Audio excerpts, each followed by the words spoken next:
special helper is my beautiful boy, Franco. He's an eclectus bird.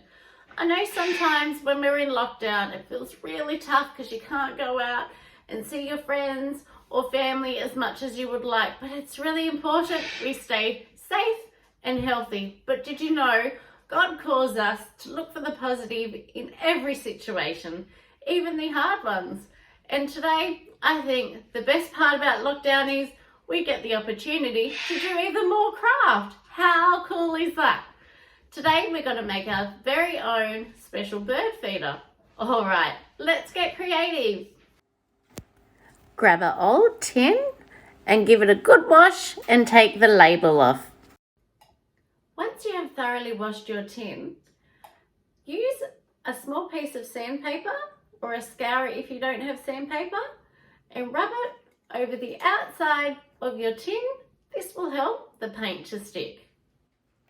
Have an adult drill 4 holes into your tin. This will help hold a stick in place when we tie it at the end.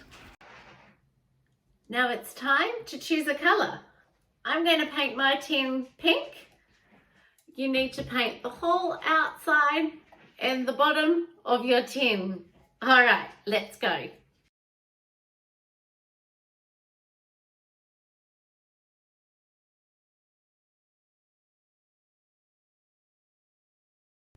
Once your paint has dried, go outside and hunt for the perfect stick, and then use a zip tie or some rope to fasten it to the inside of your tin.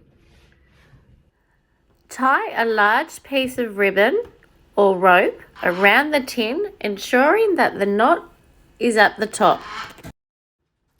Place some birdseed inside your tin and hang it where you would like to place it.